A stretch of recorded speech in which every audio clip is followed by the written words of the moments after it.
शिवाय नमः शिवलिंगाय नमः तन्मे मनः शिव संकल्पमस्तु सर्वे भवन्तु सुखिनः श्री राम जय राम जय जय राम श्री राम जय राम जय जय राम श्री राम जय राम जय जय राम श्री राम जय राम जय जय राम श्री राम जय राम जय जय राम श्री राम जय राम जय जय राम धर्म की जय हो अधर्म का नाश हो प्राणियों में सद्भावना हो विश्व का कल्याण हो गौ माता की जय हो गो हत्या बंद हो भारत अखंड हो सर्वभूत हृदय धर्म सम्राट श्री स्वामी कल्पात्री जी महाराज की जय हो श्री जगन्नाथ महाप्रभु की जय हो श्री बलभद्र महाप्रभु की जय हो भगवती सुभद्रा देवी की जय हो चक्र सुदर्शन महाभाग की जय हो हर हर गोविंद जय जय गोपाल जय जय गोविंद जय जय गोपाल जय जय रमण हरि गोविंद जय जय राधा रमण हरि गोविंद जय जय श्री कृष्ण गोविंद हरे मुरारे श्री कृष्ण गोविंद हरे मुरारी मुरारी नहीं मुरारे श्री कृष्ण गोविंद हरे मुरारे श्री कृष्ण गोविंद हरे मुरारी हे नाथ नारायण वासुदेव हे नाथ नारायण वासुदेवा धर्म अध्यात्म राष्ट्र से संबद्ध प्रश्न हो पूछ सकते हैं ना ये आवाज साफ नहीं होगी क्या? है कि कौन पूछ रहे हैं मैं पूछ रहा हूँ, मेरा नाम पीयूष मिश्रा है, एपीएन न्यूज से हूँ। कौन आप हाँ राजनीति में धर्म की परिभाषा क्या होनी चाहिए, और दूसरी बात तुष्टीकरण की जो राजनीति हो रही है उसको किस रूप में लेते हैं? राजनीति राजधर्म दंड नीति अर्थनीति छात्र धर्म ये पांचों पर्यायवाचक एक अर्थक है। महाभारत में राजधर्म पर भी है। फिर से सुनिए, राजनीति राजधर्म दंड नीति अर्थनीति और छात्र धर्म क्षत्रियों का धर्म ये पर्यायवाचक है। धर्म की सीमा का अतिक्रमण करके राजनीति की कल्पना नहीं की जा सकती। राजनीति या राजधर्म की हमने परिभाषा वेदादि शास्त्र सम्मत इस प्रकार की है। सुसंस्कृत सुशिक्षित सुरक्षित संपन्न सेवापरायण स्वस्थ सभ्यताप्रद व्यक्ति और समाज की संरचना। सुसंस्कृत सुशिक्षित सुरक्षित संपन्न सेवापरायण स्वस्थ सभ्यताप्रद व्यक्ति और समाज की संरचना राजनीति की वेदादि शास्त्र सम्मत परिभाषा है। ये देश में तुष्टीकरण जो आया गया है राजनीति के नाम पर यह अभिशाप है, पराकाष्ठा। आगे देश में राजदंड को लेकर बहस छिड़ी हुई है। आज सेंगोल सेरेमनी भी हो गई नए संसद भवन में। आपकी प्रतिक्रिया, क्योंकि धर्म से राजनीति से धर्म अलग नहीं किया जा सकता बोल रही है। पहले तो कह ही दिया, राजनीति को ही राजधर्म कहते हैं।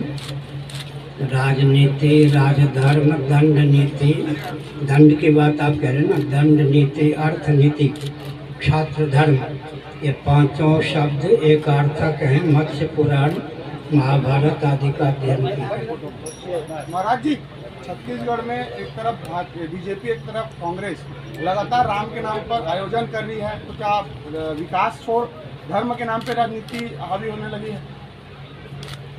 उत्तर तो मैंने पहले दे दिया। राजनीति राजधर्म का ही नाम है। परोपकार, सेवा, संयम, यह सब तो धर्म की सीमा में ही है ना। मानवोचित संयम धर्म की सीमा का अतिक्रमण करके तो राजनीति की कल्पना भी नहीं की जा सकती, लेकिन दुरुपयोग नहीं होना चाहिए। क्या लगता है राम जी का आशीर्वाद किनको मिलेगा? आपको।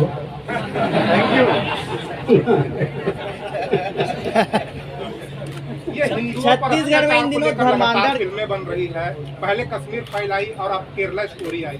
क्या लग रहा है फिल्मों में जो चित्रण हो रहा है वो सही हो रहा है? मैंने फिल्म तो आज तक देखा ही नहीं, 80 वर्ष की आयु है। फिल्म की दुनिया से मैं बहुत दूर हूँ।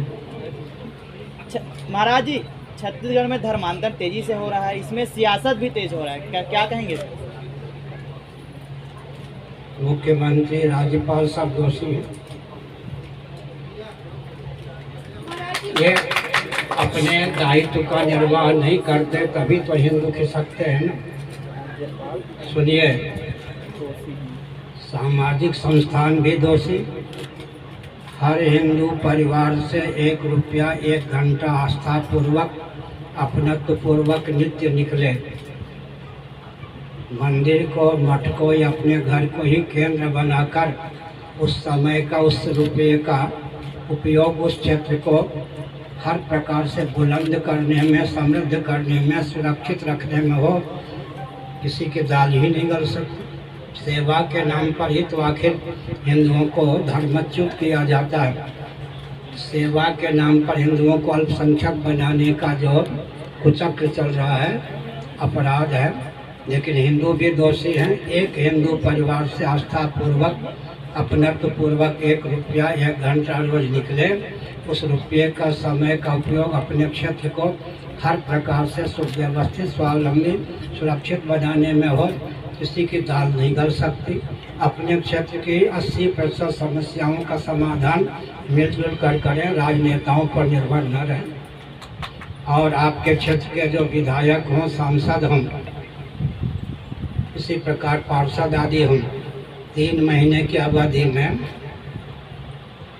एक समिति बनाइए मिलकर, उनके बीच में वो उपस्थित हों। अपने क्षेत्र में उन्होंने क्या काम किया, अपने क्षेत्र में झूठ नहीं बोल सकते, बोलेंगे पचा नहीं सकते। आगे की योजना मिलकर तय कीजिए। पार्षद हों, एमएलए हों, एमपी हों, नियंत्रित कीजिए उनको। आरंभ में ये हाथ जोड़ के वोट लेते हैं, बाद में अंगूठा दिखा करके पटक देते हैं।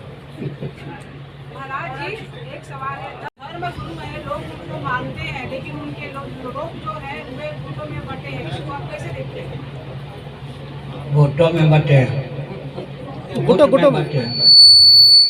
गुटबंदी तो एक प्रकार से राष्ट्रद्रोह है। गुटबंदी के कारण ही तो देश की दुर्दशा हुई ना। सैद्धांतिक संस्थाएं जो हैं वरदान स्वरूप हैं, लेकिन गुटबंदी से तो एकता विखंडित होती है और अराजक तत्वों की दाल गलने का मार्ग प्रशस्त होता है। महाराज जी, मेरा एक प्रश्न है। महीनों पहले आप बहुत चर्चित में रहे जब आपने कहा कि यीशु भी हिंदू है। ये सवाल तो मैं आपसे पूछना चाहूँगी कि क्या इसकी सच्चाई है? यीशु भी हिंदू से आते हैं। सुनिए, रोम सुना होगा नाम। रोम में ईसा मसीह जी की प्रतिमा वैष्णव तिलक से युक्त है। उसको ढक के प्रतिमा को रखा गया। लेकिन सच्ची बात यह है कि रोम में ईसा मसीह की प्रतिमा वैष्णव तिलक से युक्त है। और 10 वर्षों तक ईसा मसीह कहाँ रहे, इस पर पर्याप्त मंथन हो चुका है। जब मैं 30 वर्ष पहले शंकराचार्य हुआ, मेरे पास देश विदेश का शिष्टमंडल आया और उन्होंने छानबीन करके यह निष्कर्ष निकाला कि 10 वर्षों की अवधि तक एकांतवास में और अज्ञातवास में भारत में ही ईसा मसीह रहे। राष्ट्रीय स्वयंसेवक संघ के जो पूर्व सरसंचालक थे, उनका क्या नाम था, सुदर्शन जी, मेरे पास बार बार आते थे। उन्होंने कहा फांसी के तख्ते पर ईसा मसीह को लटकाया गया, लोगों ने समझा दम तोड़ ही देंगे, चलो। वो जीवित निकले, पैदल चलते चलते भारत आए। आज भी जम्मू कश्मीर में ईसा मसीह की समाधि है, उनका समाधि स्थल है, खंडित जैसा है लेकिन है। ऐसी तथ्य है कि भारत ईसा मसीह को बहुत प्यारा था। उनकी प्रतिमा रोम में वैष्णव तिलक से युक्त थी और 10 वर्षों की अवधि में लगभग 3 वर्षों तक वे पुरी में निवास कर चुके थे उड़ीसा में। मतलब आप मानते हैं ईसाई भी हिंदू पंथ का एक वो है, ऐसा? प्रश्न तो ये उठता है कि हिंदुत्व और हिंदू की सीमा के बाहर कोई पंथ हो ही नहीं सकता। सबके पूर्वज सनातनी वैदिक आर्य हिंदू थे। ईसा मसीह के पूर्वज कौन थे, मोहम्मद साहब के पूर्वज कौन थे, इस पर विचार करना चाहिए। ये आपसे पूछ क्या एजेंडे रहेंगे? कौन कौन कर रहे हैं? रायपुर में कार्यक्रम, हम लोग कर राष्ट्रोत्तर दिवस, हाँ, फिर हिंदू राष्ट्र राष्ट्र एजेंडा क्या रहेंगे? एजेंडा मैंने कई बार का सुसंस्कृत, सुशिक्षित, सुरक्षित, संपन्न, सेवा परायण, स्वस्थ, सभ्यताप्रद व्यक्ति और समाज की संरचना, अन्यों के हित का ध्यान रखते हुए हिंदुओं के अस्तित्व और आदर्श की रक्षा, देश की सुरक्षा, अखंडता के लिए कटिबद्धता, भोग और मोक्ष के विरुद्ध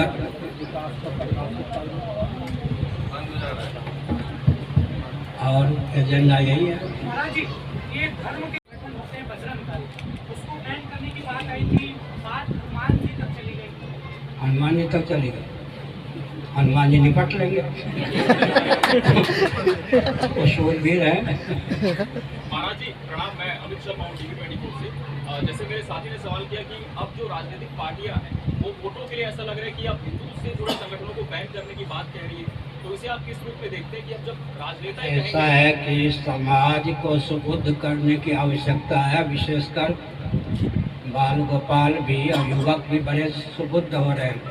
हम लोग किसी राजनीतिक दल की बात नहीं करते हैं, लेकिन जो प्रवचन करते हैं दर्शन, विज्ञान, व्यवहार में सामंजस्य साध करके, इससे मेधा शक्ति बहुत बुलंद हो रही है युवकों की। ऐसे तैसे अरे गहरे नथु खेरे अब राजनीति में सफल नहीं हो सकते।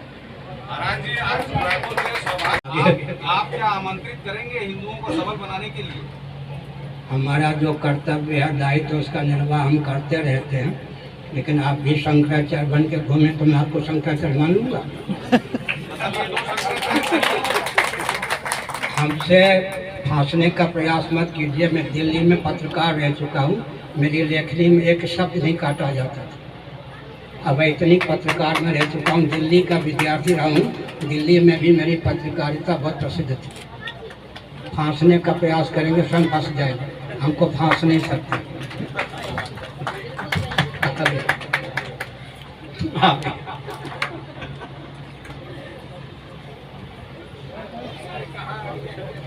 जिनका नाम ले रहे हैं आप, उनके गुरुजी ने एकाएक देह त्याग नहीं किया। 99 वर्ष की आयु में उनका शरीर छूटा। बात सच्ची है ना? 2-3 वर्षों से कुछ रुग्ण थे, एकाएक किसी का शरीर छूट जाए तो बात दूसरी है। उन्होंने अपने जीवन काल में किसी को शंकराचार्य के पद पर अभिषिक्त नहीं किया। यह बात सत्य है या नहीं? अब आप समझ सकते हैं। स्वघोषित शंकराचार्य होगा, इसलिए नहीं कह सकते क्योंकि मेरे अतिरिक्त जो श्रृंगेरी के मान्य शंकराचार्य पुराने को तो मैं जानता हूँ, नए को नहीं जानता। उन्होंने 3 बार एक ही पद पर एक जाके पूछा। दूसरी बात, श्रृंगेरी के मान्य शंकराचार्य पुराने तो मेरे परिचित हैं, नए परिचित नहीं। दंडी स्वामी होते ना, दंड, जिनको दंडी स्वामी नहीं होना चाहिए उनको भी दंड दिखा, जबकि मैं संस्कार 70-71 में उस समय जो शंकराचार्य थे उनके सानिध्य में 87 दिनों तक रह चुका हूँ। उन दिनों मेरा नाम ध्रुव चैतन्य ब्रह्मचारी था। उन्होंने मुझसे कहा था 5-5 घंटे अपने साथ रखते थे, वो भूलते भी थे। उन्होंने मुझसे कहा अगर मैं विरुद्ध बोल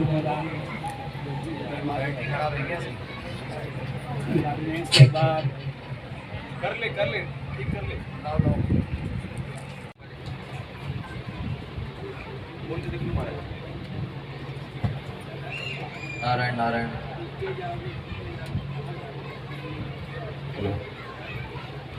सुनिए, उन्होंने मुझसे कहा था अगर मैं शास्त्र विरुद्ध कोई कदम उठाऊंगा, बोलूंगा तो मरने के बाद नरक होगा। शासन तंत्र के विरुद्ध कोई कदम उठाऊंगा, धन मान को खो दूंगा। तो सुनो ब्रह्मचारी, मुझसे कहा था उन दिनों, ना तो मैं शास्त्र विरुद्ध बोलता हूँ, ना सरकार के विरुद्ध बोलता हूँ। तो मैंने कहा जहाँ आपको बोलना चाहिए वहाँ मौन रहते हैं, कहाँ जाएंगे? बड़े प्रेम से डांटते हुए मैं नरक में भेजना चाहता। इसलिए आज सुनिए, किसी भी दल का कोई गुप्त या प्रकट पक्षधर है, शंकराचार्य के पद का दायित्व निर्वाह नहीं कर सकता। ये शिव की गद्दी है। लोभ भय कोरी भावुकता विवेक का प्रभाव जिसकी वाणी पर नहीं है, जीवन में जिसका नहीं है, वही इस पद का दायित्व निर्वाह कर सकता है। शिव की परंपरा है। जैसे तैसे व्यक्ति छल बल डंके की चोट से शंकराचार्य बन के घूमने लगे। एक थे नरसिंह राव, उन्होंने रामालय ट्रस्ट का निर्माण किया।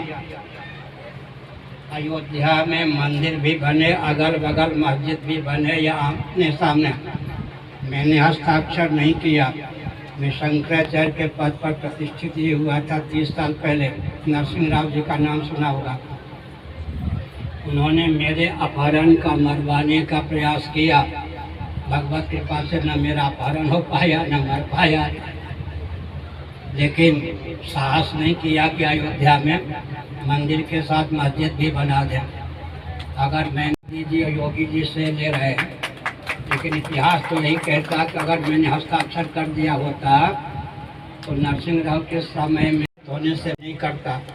मुझे जो कहना होता है ईश्वर को कहता हूँ, ईश्वर के सुनता हूँ, बोलता हूँ, तो वही जाता है।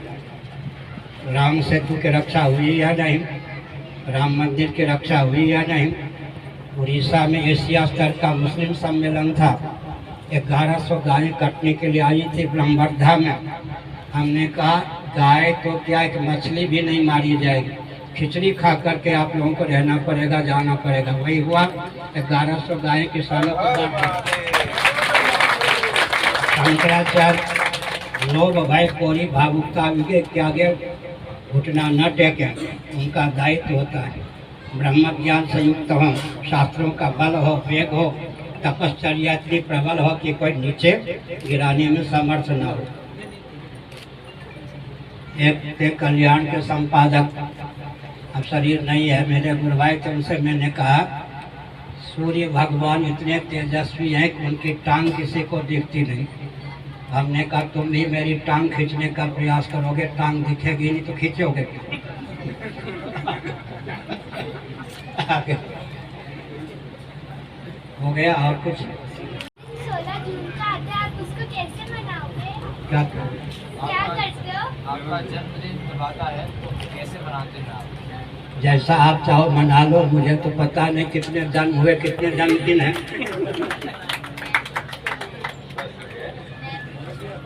सुनिए, मुझे सचमुच में इतनी ईमानदारी का मैंने परिचय दिया बचपन में। मेरे पिताजी राज पंडित थे, बहुत बड़े ज्योतिषी थे। उन्होंने मेरी जन्मपत्री बनाई और मैंने 3 प्रतिलिपि कर दी, इतनी ईमानदारी से कि मुझे अपना जन्मदिन याद न रहे, और 3 प्रतिलिपि भी कर दी। वही घर में छोड़ आए। तो जो जन्मदिन मनाते हैं, मैं तो समझता हूँ कि अनादिकाल से अब तक जितने शरीरों को छोड़ चुका, उनके हिसाब से जन्मदिन मनाया जाए तो साल भर जन्मदिन मनता रहे। आगे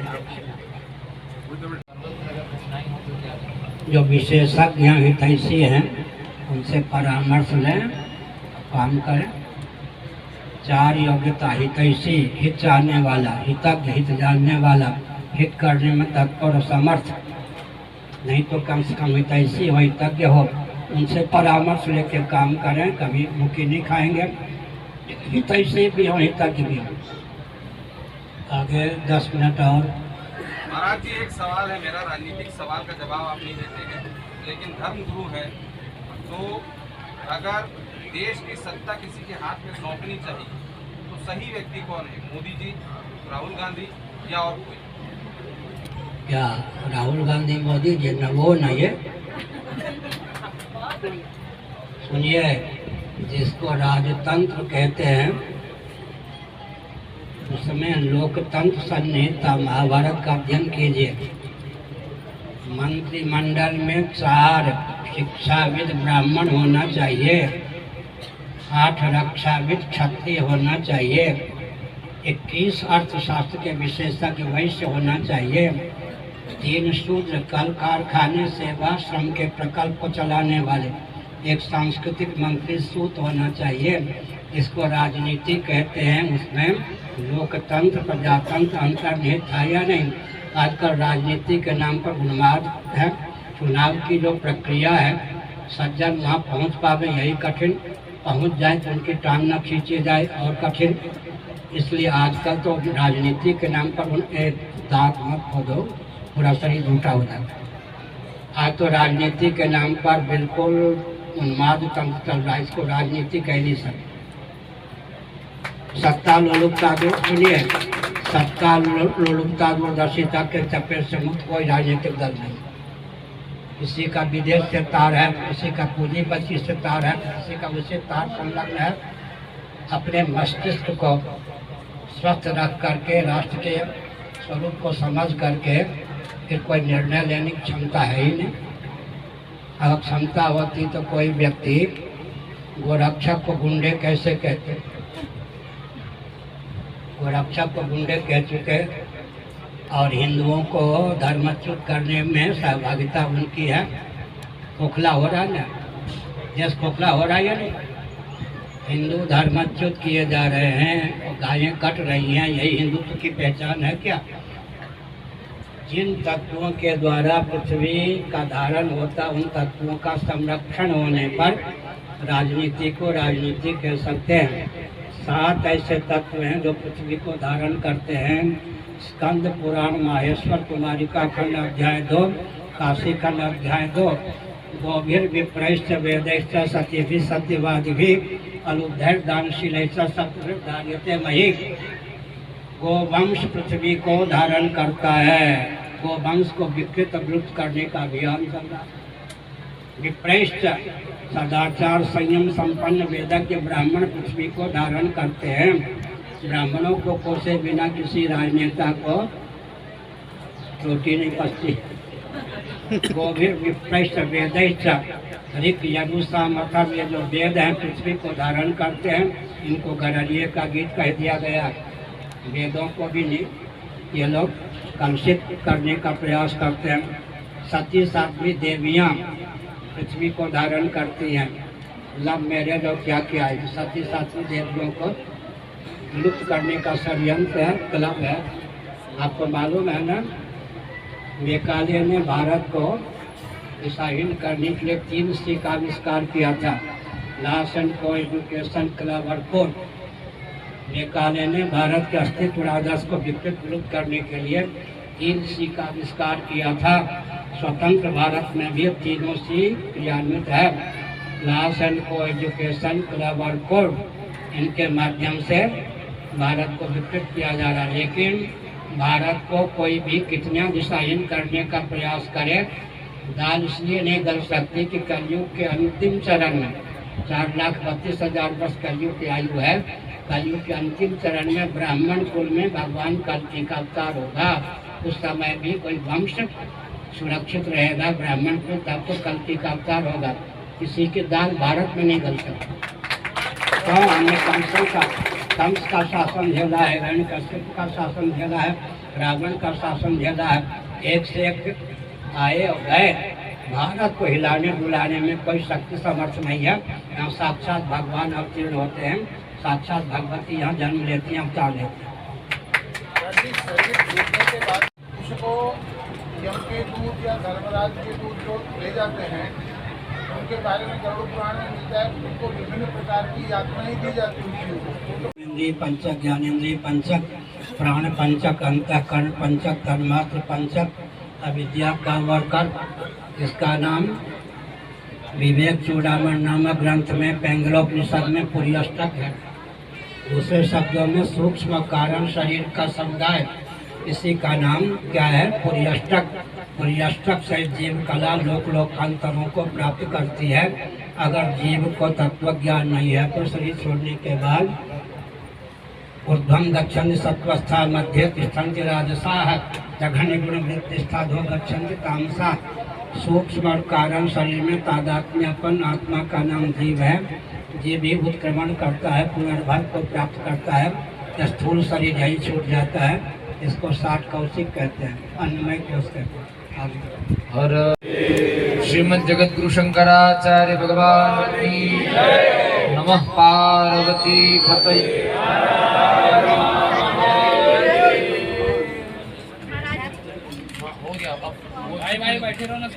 सभी क्रमशः श्रीमद् नारायण पादुकाओं को प्रणाम निवेदित करके आगे